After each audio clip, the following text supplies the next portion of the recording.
Buen día, amigos. Bienvenidos a su podcast La Peste, capítulo número Por favor, sí. 22. En esta ocasión tenemos el gusto, el honor y el privilegio de recibir a uno de los personajes más importantes e influyentes de la sociedad mexicana en los últimos años. Él es el padre Alejandro Solalinde, reconocido activista y sacerdote católico, defensor de los derechos humanos y coordinador de la Pastoral de Movilidad Humana Pacífico Sur. Es también director del albergue Hermanos en el Camino y, bueno, pues una persona que se ha dedicado en cuerpo y alma a ayudar a todos los hermanos centroamericanos y latinoamericanos que cruzan por México con el sueño de llegar a Estados Unidos y que viven toda una tragedia durante su recorrido por nuestro país. Padre, bienvenido. Muchas gracias, Alejandro y Pablo. Muchas gracias. Qué gusto estar con ustedes. No, pues gracias que haya aceptado nuestra invitación, padre. Quisiéramos iniciar la plática que nos contara cómo se acerca usted a la vocación sacerdotal allá en sus pequeños inicios y sus primeros años en el Estado de México. ¿Cómo llega usted ese llamado a ser sacerdote? Bueno, Dios existe y Dios llama. Es algo hermoso, de lo más lindo que me ha pasado en la vida. Yo era creyente en mi familia católica, pero no a ese grado de profundidad y de experiencia de Dios. Un día, de repente, estando yo estudiando arquitectura en la UNAM, Dios me llamó. Él llama adentro con una voz silenciosa, pero muy clara, especial, muy, muy fuerte. Y además él se apoya en diferentes signos, porque hay diferentes signos. Él se aprovecha de cosas de afuera, pero que repercuten adentro y tú las registras y tú las sientes. Desde ese momento, porque yo no quería ser sacerdote, para mí ser sacerdote era una quemada, de verdad. Y dije, no, yo cura, no más no. Pero estuve escuchando esa voz y él va poco a poquito teniendo paciencia, no seduce. Y finalmente dije que sí, y desde entonces yo soy muy feliz, de verdad, muy feliz. Oiga, padre, ¿y cómo empieza el camino junto a los excluidos, junto a... Porque digo, no es un secreto que en la iglesia también existen varias partes, ¿no? Y también está como la derecha. ¿Cómo es que inicia dentro del camino del sacerdote el acompañamiento junto a la gente excluida o fuera del sistema? Bueno, por una parte yo creo que en la familia ya viene como esa enseñanza, ¿no? Ese amor hacia los pobres, la solidaridad. Pero cuando tú llegas al seminario y además te encuentras con personas tan maravillosas como yo me encontré con el padre Camilo Maxice, un carmelita y otros más, muy santos, la verdad, y te encuentras más que nada con Jesús. Jesús te lleva a los pobres, necesariamente te lleva a los pobres. Jesús no excluye a nadie, es una persona maravillosa e incluyente, pero sí opta y sí prefiere a los pobres. Eso es en definitiva que sí. Y entonces ahí yo fui entendiendo cómo él los quería, cómo los atendía, cómo les daba esa preferencia y definitivamente vivía con ellos. Ahí es donde yo vi esto. Y ya más claramente lo vi cuando, sin darme cuenta, en mi vida Dios me ha dado muchas oportunidades, Alejandro y Pablo, de poder experimentar diferentes realidades, pero todas ellas con gente de abajo, excepto una que fue con gente de muy arriba. Cuando yo fui vicario, mi primera parroquia como vicario fue La Herradura, ahí cerca de Tecamachalco. Entonces, claro que yo ahí pues conviví con personas de mucho dinero. Pero la mayor parte, fíjense, conviví siendo seminarista con migrantes ya en Estados Unidos, migrantes en El Paso, Texas. Después conviví con alcohólicos anónimos por mucho tiempo, los ayudé, los asistí, los orienté. Después también estuve con indígenas, con pueblos originarios durante mucho tiempo y aprendí de ellos. Pero también estuve en las cárceles, me llamó la atención y estuve muchos años en las cárceles, en Lecumberri, en Santa Marta. Estuve allá todavía, siendo seminarista, ya cuando era sacerdote también. Entonces, he estado en muchas luchas, pero ya lo último que Dios me puso así enfrente fue con los migrantes. Estando yo allá en el Istmo de Tehuantepec, me pone frente a las vías, frente a los migrantes. Yo dije, ¿qué es esto?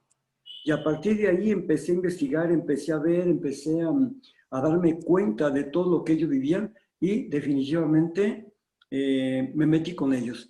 Yo creo que el trabajar con los migrantes es algo interminable. No puedes dejarlo, es que no se puede porque no tiene fin.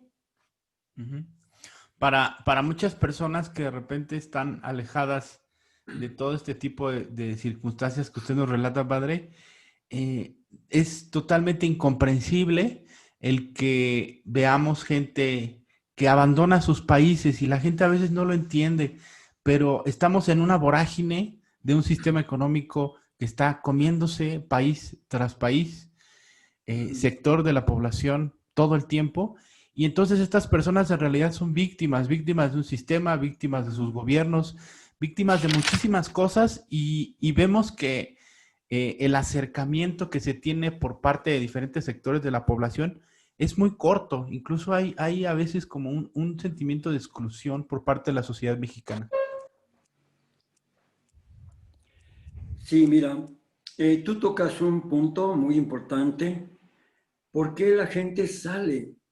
¿Por qué la gente deja sus raíces? ¿Por qué la gente deja su tierra, su comunidad, su familia? Bueno, las mujeres, ¿por qué dejan a sus hijos? ¿O por qué se llevan a sus hijos? ¿Y por qué salen? Es algo muy grave, es gravísimo, es algo que es de fuerza mayor. La única respuesta que podemos encontrar es los estragos que ha hecho el sistema neoliberal capitalista. Esta inmigración forzada, porque no es voluntaria, es forzada, ha sido ocasionada, provocada por el sistema neoliberal capitalista. Y entonces los migrantes se convierten en víctimas del mismo sistema in situ, en su propia casa, en su país de origen, pero al mismo tiempo se convierten en un indicador, en una voz de alarma para el mismo sistema capitalista, porque yo sí creo que haya una dialéctica, ¿verdad? Y el factor, el elemento de destrucción interno del mismo sistema son los migrantes, son las migraciones. Las migraciones son provocadas por ese sistema neoliberal capitalista que ya no garantiza la vida, ni el respeto, ni la unidad de la familia, ni la dignidad de la persona, ni nada. O sea, todo en aras de la producción y en aras de la acumulación del dinero. Pero ahí mismo exactamente está ese factor imparable. Cuando dialéctico, yo digo, cuando ya se provoca la migración y se ocasiona la migración ya se echa a andar, ya nadie la para, Alejandro y Pablo, ya nadie la para. No la puede parar ni Donald Trump, ni en los filtros de Europa en diferentes lugares, porque tiene diferentes filtros, Europa, pero Turquía es uno de ellos muy fuerte, y entonces ya no se puede parar. Los migrantes siguen llegando y no paran, van a disminuir, pero nunca van a dejar de ir. Entonces, esto es un problema sistémico, sí. Es un problema estructural muy grave. Fíjese, padre, que esto que dice va en concordancia alguna vez con una conferencia que escuché del padre José Antonio Pagola. Ah, claro. Que si hay algo que cause más pobreza, miseria y exclusión en este mundo, es este sistema neoliberal capitalista. Entonces, los esfuerzos de la iglesia, del gobierno, deberían estar pues tratando de aminorar todo el rezago de este sistema económico. Y vemos luego que la iglesia en su jerarquía y en gran parte de sus sacerdotes, pues se acomodaron muy bien, como que les sentó este sistema, ¿no? Fíjate que sí, es una propuesta muy inteligente el punto que tú tocas, porque si bien es cierto que la iglesia somos todas y todos, ¿verdad? Todos los bautizados de cualquier iglesia, cualquier religión bautizados, formamos parte de la única familia de Cristo. Sin embargo, en tratándose de la Iglesia Católica, la historia de la Iglesia Católica, por su misma explicación histórica, no fundamental ni teológica, sino histórica, pues siempre ha estado con los poderosos. Siempre. La alta jerarquía, para empezar, Cristo no fundó ninguna jerarquía. Él fundó servicio de autoridad, que es diferente. No quiere supremacías de ningún tipo. Por eso es que dice a nadie le llame maestro, guía y padre, ¿no? A nadie. No son, porque son títulos que usaban como supremacía, no. Ustedes que son, no son más que hermanos. Pero históricamente la iglesia, la jerarquía, alta jerarquía, la parte eclesiástica humana, se involucró siempre con el poder y con el dinero. Ahí está la historia de la iglesia. Entonces, en las grandes, podríamos decir, revoluciones o movimientos sociales, la iglesia ha estado en contra de la jerarquía, en contra de otra parte de la iglesia, hay que decirlo, porque es la iglesia alta contra la iglesia baja. Y esto lo veo, por ejemplo, en la Ilustración. ¿Quiénes hicieron la revolución abajo? Exalumnos de los jesuitas, ¿sí? Católicos de a pie, católicos que querían el cambio, que buscaban cosas evangélicas, vivir el evangelio. Y una de esas partes de vivir el evangelio era reconocer la libertad, la dignidad, la unión. ¿Y qué es lo que dijeron en la Revolución Francesa? Unidad, fraternidad y libertad. Estos valores que son fruto del evangelio, que son completamente evangélicos, pero lanzados por la iglesia de abajo, fueron condenados por la iglesia de arriba, desde el Papa para abajo. ¿Sí? Pío VI me parece que fue el que condenó eso. Pío V lo condena. ¿Cómo van a condenar los valores del evangelio? Pero de ahí seguimos. En México, la iglesia siempre estuvo del lado de los colonizadores, del poder. En el México independiente estuvo del lado de los conservadores. En la revolución, bueno, en la independencia ni hablar, más de 100 sacerdotes de abajo, de a pie, con la gente, con la independencia, y algunos sacerdotes criollos. Pero el clero, el alto clero, siempre con la corona, y el papa con la corona. Después, en la revolución, igual, ¿quién hace la bola? Él hace la revolución, la gente de abajo, la plebe, y unos cuantos, ¿verdad? Y la iglesia se mantiene arriba. En cuanto tiene oportunidad, ya había estado en el porfiriato. Después, fíjense qué vergonzoso. Viene la guerra cristera, a punto de ganar, la guerra cristera, y Pascual, el obispo Pascual, hace los arreglos, se arregla en lo oscurito con el gobierno, ¿sí? Con Plutarco Elías Calles. Y entonces, ¿qué pasa? Pues vienen los arreglos y a partir de entonces viene el maridaje. Bueno, ¿qué digo maridaje? Primero, concubinato. El maridaje se va a dar, se van a casar por la iglesia hasta 1992 con Salinas de Gortari. Fíjense lo que es la vida.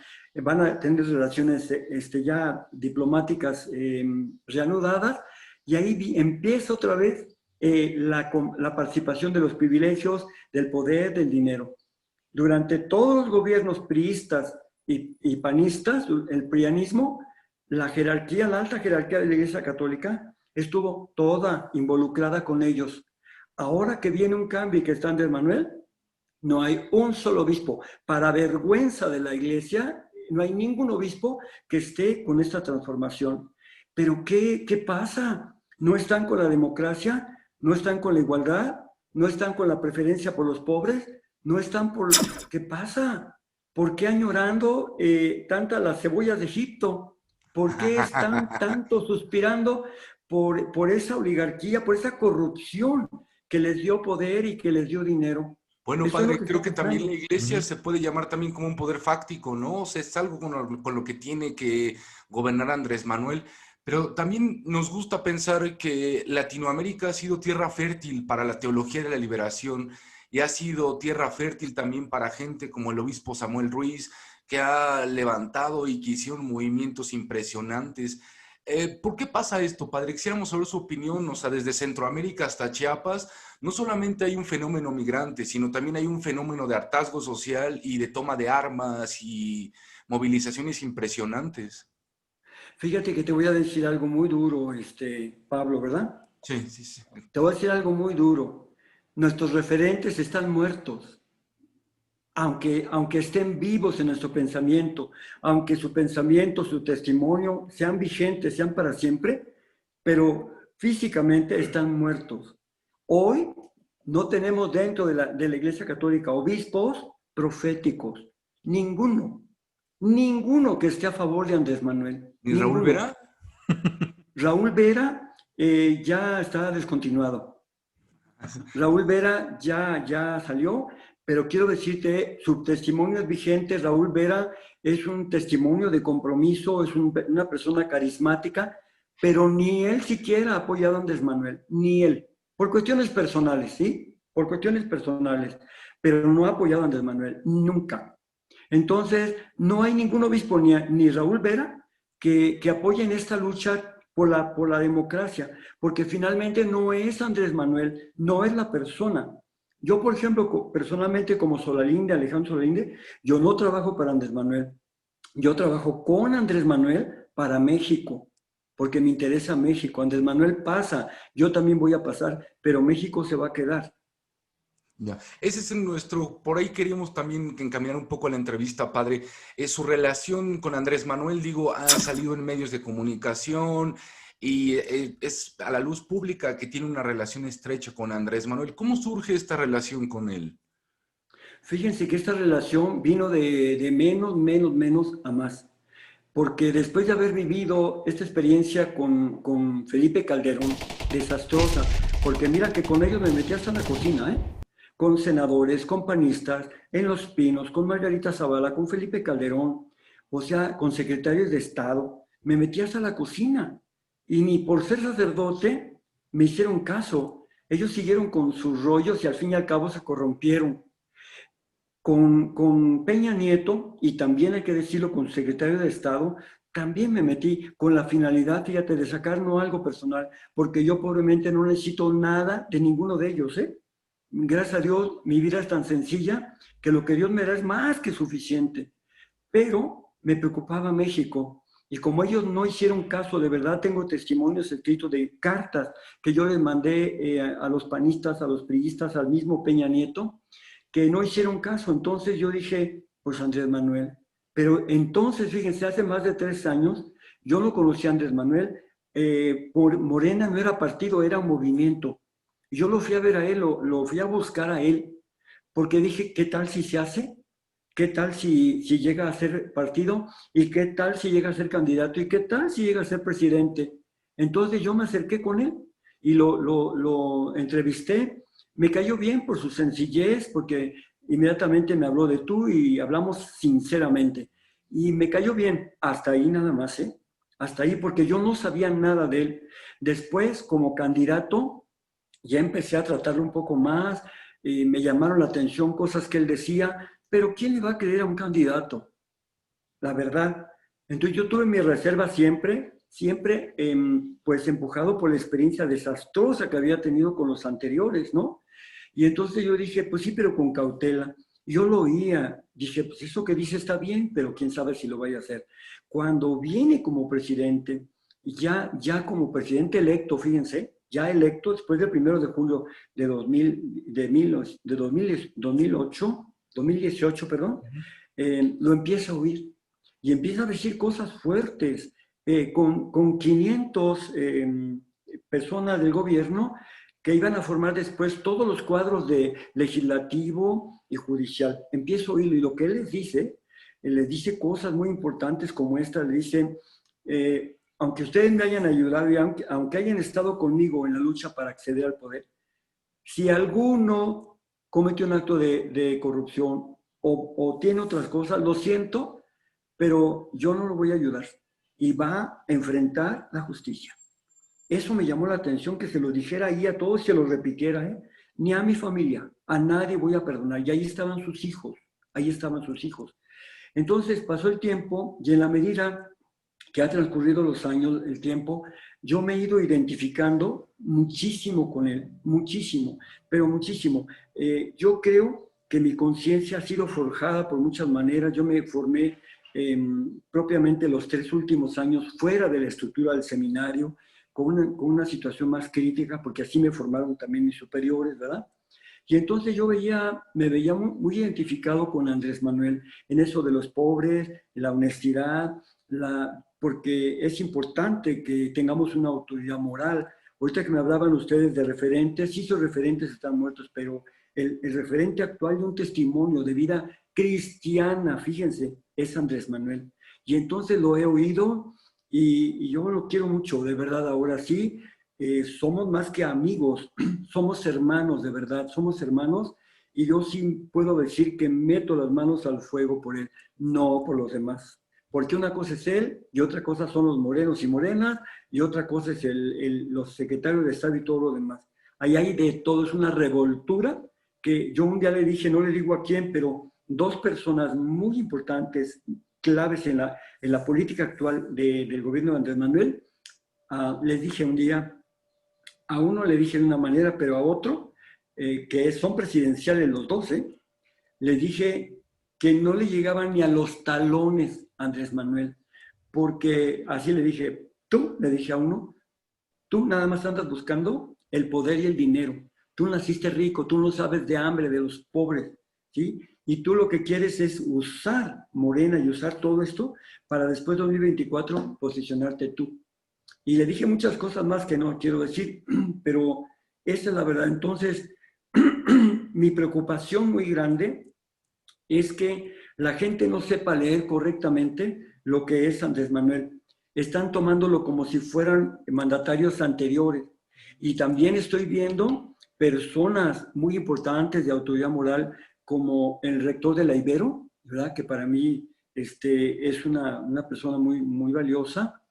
Y otros más que están bajita la mano, pues abonando a esa animadversión contra Andrés Manuel. Y no pueden ni deben confundir lo que hacen los de abajo, ese elefante reumático y también lleno de corrupción también de algunas maneras que van dejando, con Andrés Manuel. Deberíamos de valorar a Andrés Manuel y apuntalarlo, porque si apuntalamos a Andrés Manuel, apuntalamos a México. Si Andrés Manuel se viene abajo, vuelve otra vez toda la porquería anterior.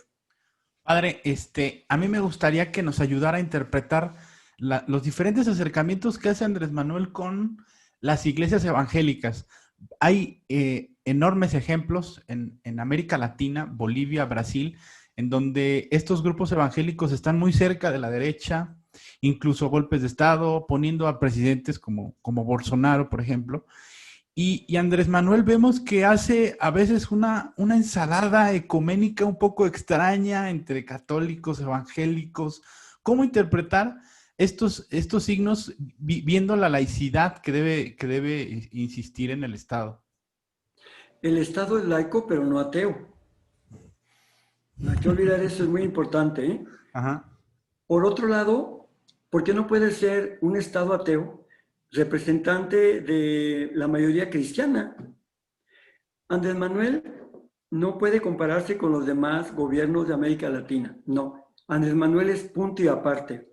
¿Por qué lo digo? Porque este hombre es muy abierto y además, déjame decirte que sí es cierto, los cristianos evangélicos son tan conservadores como la cúpula católica. Uh-huh. Yo no veo ninguna diferencia, de verdad. Pero ¿qué hace? ¿Por qué se ven más los cristianos evangélicos que los católicos en el gobierno de Andrés Manuel? Muy claro, porque la iglesia sola, la jerarquía sola se excluyó, porque ella sola no ha querido participar, ella sola se excluyó, y al excluirse deja sola, fíjate, a su base, que son más de 30 millones que votamos por Andrés Manuel, nos deja solos, y ella se mantiene arriba, aislada de Andrés Manuel. Te voy a decir algo que pasó, yo soy testigo de ello. Mira, cuando Andrés Manuel gana, ya es electo, faltaba como 2 meses o puede que más, para que él tomara posesión, aquel 1 de diciembre 2018. Y me dice, mira, yo he tratado de acercarme a los obispos y los obispos no se dejan. No, han mostrado mucha renuencia porque, claro, la postura de ellos antes de las elecciones era José Antonio Meade.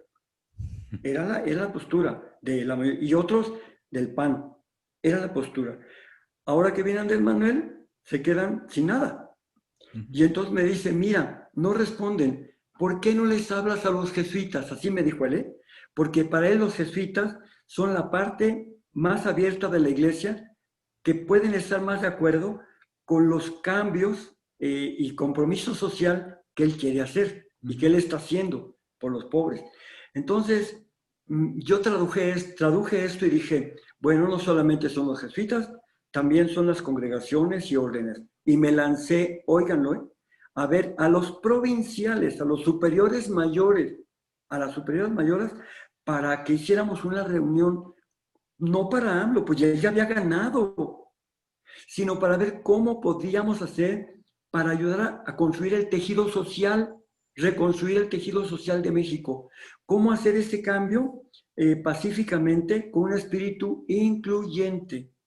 Y yo mismo fui a ver provincial tras provincial. Y les dije, miren, el gobierno, Andrés Manuel, tiene la intención de que la Iglesia Católica participe. Hoy por hoy los obispos no quieren, pero no son los únicos que son la Iglesia.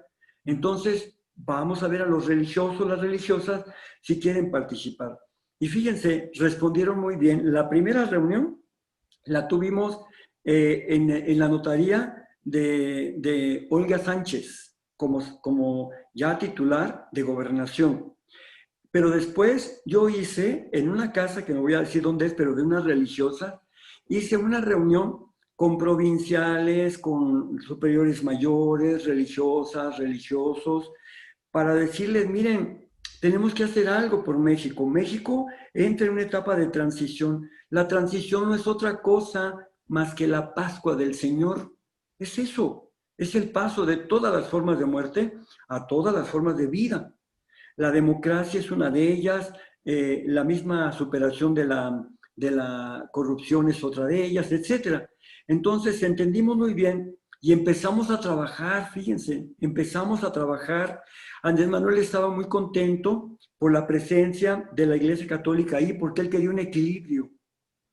¿Qué pasó? Que cuando empezamos a ver que medio los obispos de México, algunos, empezaban a coquetear con Andrés Manuel y empezaron como queriendo hacer reuniones, yo hablé con toda la gente y le dije, miren, hermanos, hermanas, creo que ya no va a ser necesario, ya los obispos están reaccionando, dejemos que ellos hagan su parte, nosotros sigamos trabajando con el compromiso social en el campo que cada uno y que cada uno tiene. Pero nos llevamos un chasco porque no fue cierto. A mí mismo, a ustedes sí se los puedo decir porque no me gusta ocultar nada. El obispo, el cardenal, me contactó, el cardenal actual, Carlos Aguirretes, me contactó por medio de sus brazos derechos, podríamos decirle, no digo los nombres de ellos, pero me contactó y estuve en Durango 90, estuve en la Curia, ¿sí? Y hablamos de muchas cosas y pareciera que empezábamos muy bien y pareciera que yo iba a ser como un puente entre Andrés Manuel y el episcopado, ¿sí? No sé qué pasó. Cuando viene una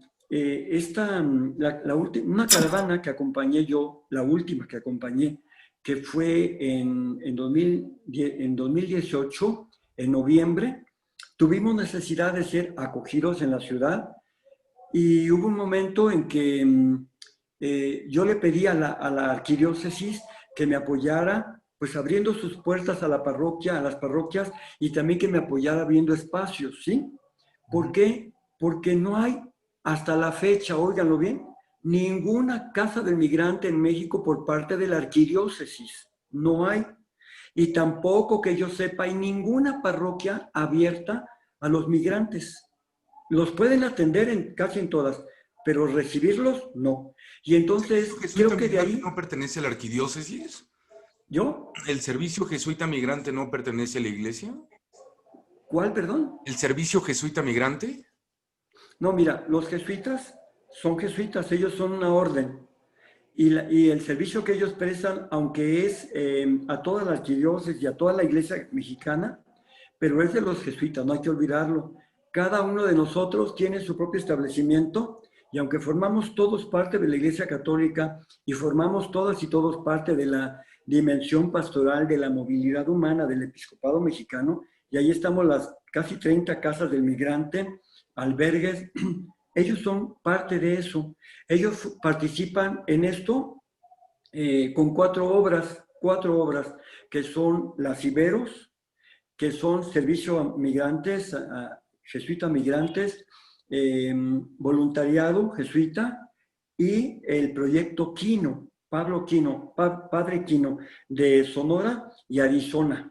Son cuatro obras los cuales los jesuitas participan maravillosamente bien, pero son obras de eso, no son de la arquidiócesis. Oiga, La padre, arquidiócesis no tiene, que yo sepa, ningún albergue. perdón, se nos está acabando un poco el tiempo y me encantaría preguntarle, ¿cree que era necesario abarcar tanta gente en Morena que le hizo tanto daño a este país? Yo hablo, por ejemplo, en dos cuestiones. Creo que los movimientos del sureste mexicano están en contra de los megaproyectos, están en contra de todas estas obras que se están haciendo inmensas, no solamente porque tiene un daño estructural en la fauna y en la flora, sino también dentro de las comunidades y dentro de esta idea del progreso, ¿no? ¿Usted cree que era muy necesario que se adaptaran estas obras al país? Yo te voy a contestar, querido Pablo, como gente del sur. Aunque yo soy casi chilango porque nací en Texcoco, pero me crié en la colonia Santa Julia, pero he vivido casi 40 años en el sur, en Oaxaca, en el sureste. Y yo he vivido la más grande marginación. Por años, lo que es Chiapas, Oaxaca y Guerrero son los patitos feos de toda la República Mexicana. Durante todos los años, el dinero y los proyectos han ido al centro y al norte. En el sur-sureste, nada. Este presidente, hasta en eso, quiere empezar por los pobres. Y los pobres, los más jodidos de la República Mexicana, somos eso, sur-sureste. Por eso las obras que se han hecho, magnas, que se están haciendo, son para los magnos jodidos. Eso no lo entiende la gente. Y es para detonar, quitar quizá una desigualdad en México a nivel nacional. Por eso están pegando de gritos nuestros hermanos del norte, que dicen que son los más ricos, que dicen que son los que de veras aportan más dinero y que son los mayores contribuyentes. Sí, ¿y por qué chillan tanto y no piensan en sus hermanos del sur? ¿Por qué no se han preocupado nunca de Bueno, los desarrollar el zapatistas sur? también levantaron la voz, ¿no? O sea, los movimientos y el mismo Congreso ¿Quién? Nacional. Sí, levantaron también, pero hay que ver los movimientos también, es muy complejo esto. Levantaron movimientos que habían ONGs que recibían también subsidios o apoyos, y entonces ahorita la ayuda de Andrés Manuel es directa, sí se consultó a las comunidades. Yo, mira, vivo en el istmo de Tehuantepec, y ahí es muy bravo. Por ejemplo, todo lo que es Juchitán, todo lo que es el istmo es bravísimo. Si se están haciendo las obras es porque ya se habló con la comunidad. Durante muchísimos años nos engañaron, nos dijeron que iban a haber megaproyectos. Mentira. Hoy se está llevando ya el corredor transísmico, que por primera vez se va a hacer de puerto a puerto y va a ayudar a una detonación de una transformación directa del sur. Pero es difícil. ¿Sí se está cuidando la ecología? ¿Sí se está cuidando? Por supuesto que sí. Y yo estoy viendo el proyecto a mí me llamaron para ver hace 2 años el proyecto del Tren Maya, año y medio, y me admiré de la minuciosidad con que están haciendo las cosas, pero volvemos a lo mismo. Mira, es más la propaganda de los acomodados, de la gente que estaba muy bien con los gobiernos anteriores, ¿verdad? Es mucha la propaganda y el dinero que tienen para desvirtuar todo lo que se ha hecho. Pero la verdad es que el Tren Maya, aunque haya dudas, muchas dudas, ya el tiempo se encargará de decir cómo ayudó o no ayudó.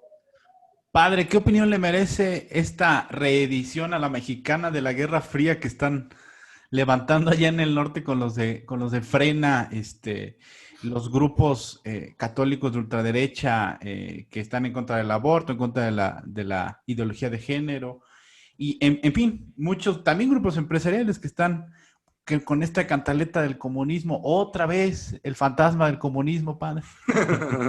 El fantasma del comunismo que aquí nunca llegó, vamos, aquí nunca llegó el No, comunismo. Y Andrés Manuel todo tiene menos comunista, por favor. claro. Creo que no, pero mira, vuelvo a decir, a mí no me gusta decir palabras muy estereotipadas, pero yo sí hablo de las cosas como son. Esas personas que están haciendo eso son personas acomodadas, que se habían acomodado muy bien al prianismo, al sistema neoliberal capitalista, y que estaban manejando muchas cosas. Hoy añoran eso y están perdiendo posiciones porque saben que cada día pierden sus posiciones. Y lo que está pasando ahora es que ellos se están adueñando del agua. El agua, dentro de unos años, va a ser más valiosa que el petróleo y que el litio y que todo, que el litio. Entonces, estas personas querían privatizar el agua, ya Peña Nieto ya estaba a punto de privatizar todo, y ahora eso vuelve a ser patrimonio de la nación. No lo quieren, pero eso es una rebeldía. El gobernador de Chihuahua está declarándose en rebeldía y está poniéndose a estar fuera de la misma Constitución. Pero estamos, qué bueno que me pregunten eso, porque eso es parte, no es casualidad, de lo que está pasando en la calle de República de Cuba, lo que está pasando en varios lugares. Estamos viendo cómo se configura un golpe de Estado blando. Esto hay que tenerlo muy en cuenta, porque bajita la mano, la oligarquía no se ha vencido, ahí está. Y además, con la bendición del episcopado mexicano, ahí está. En cualquier momento la oligarquía está dando mucho dinero y sueñan con hacer a un lado a Andrés Manuel de la forma que sea, olvidando que es un gobierno legítimo que lo apoya la mayoría de la gente. Pero sí quiero decir algo. Ellos son la tercera parte de la población mexicana. La tercera parte casi son los que se están oponiendo y están dando más dinero, pero son los más poderosos y los más ricos. Cuidado, porque aunque el tigre sea la mayoría, ¿verdad? Y aparezca como débil, también tiene su fuerza. Oiga, padre, y me encantaría que nos diera su opinión acerca del caso Lozoya y todo lo que se está haciendo de los sexenios anteriores y de los narcoestados que hoy está saliendo a la luz, porque hoy también vemos libros y artículos que están saliendo post estos gobiernos. ¿Qué opinión le merece, padre? Es que mira, cuando terminó el gobierno de Peña Nieto, después de analizar el gobierno de Felipe Calderón, porque yo lo analicé y el de Peña Nieto también, yo te voy a decir algo, yo acabé horrorizado, esa es la palabra, no tengo otro término. Al principio empecé diciéndoles simuladores, sobre todo a Peña Nieto, pero acabé diciéndoles corruptos, cínicos, criminales. Yo dije, cuidado, porque el gobierno anda suelto. Eso dije yo, contra la pobre gente, porque no solamente la abandonó, era como una fiera que se había vuelto en contra de México. Pero ¿qué pasa? Que nunca nos imaginamos, ni yo me imaginé, la clase de gobierno y la clase de México que nos habían dejado. Cada día que pasa, Andrés Manuel en la mañanera está denunciando cosas nuevas que no conocíamos. Esto no le gusta al INE. El INE ha sido corrupto, no siempre, pero ha sido al servicio del PRIAM. Y que no lo haga. Y Lorenzo Córdoba es corrupto también. Y el tiempo se encargará de ponerlo en su lugar, es decir, en la cárcel, porque ahí va a terminar. Yo creo que sí. Y esto que está pasando ahora, nos estamos dando cuenta por primera vez lo que pasó en México. Y lo que es más, Andrés Manuel está sentando las bases para que esto no vuelva a suceder. Padre, retomando eso que dice ahora en el libro ya tan aclamado de Olga Warnat, rescata este suceso en San Fernando, en Tamaulipas, en el 2010, la fosa de los 70 y tantos migrantes que se encontraron. ¿Esto ya no se está viendo en México, padre? ¿Ve una mejora en estos 2 años de gobierno de Andrés respecto al tema de la migración? Es decir, no se ha empeorado en el sentido de ver estas masacres y de ver esta ofensiva y agresión masiva a los migrantes. No se ha visto así. Pero no se ha encontrado todavía la forma serena de cómo hacer políticas públicas migratorias basados obviamente en los derechos humanos. Todavía está la presión de Donald Trump, todavía está la presión en este año electoral y que van a apretar tanto los demócratas como los republicanos, van a apretar a Andrés Manuel y por lo tanto a México. Mientras esto pasa, Andrés Manuel está esperando que el cambio siga, que la transformación siga, y por supuesto aquí es donde la sociedad civil, encabezada por la quinta visitaduría de la Comisión Nacional de Derechos Humanos, que nos reunamos para hacer una evaluación del estado de los migrantes y poder proponer políticas públicas. Ahora sí, hacerlo. todas y todos, absolutamente todos están invitados, la academia, las casas, los albergues, los activistas, los defensores de derechos humanos, unirnos todos para construir, no para estar en contra unos de otros, sino para construir juntos lo que más conviene para las personas migrantes. Pero advierto, aquí no puede hacer esto si no están presentes los migrantes. Nosotros nunca más debemos ser voz de los que ya tienen voz. No debemos hacer presentes a los que pueden estar presentes. Ya se acabó el paternalismo a un lado. Ahora las figuras públicas como su servidor pasan a un lado para dejar paso a los migrantes. Ellos tienen voz, ya viven en México y ellos son los que tienen que decir cómo y a dónde tenemos que dirigir esto. Padre, muchísimas gracias por haber aceptado nuestra invitación. Ha sido un verdadero placer escucharlo. Siempre aprendemos con usted.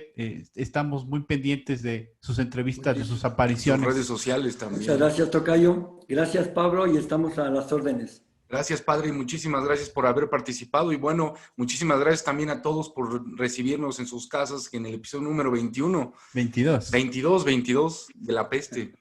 Padre, un abrazo, con Gracias, mucho cariño. Padre, muy bien. Muchísimas gracias, hasta luego. Hasta luego.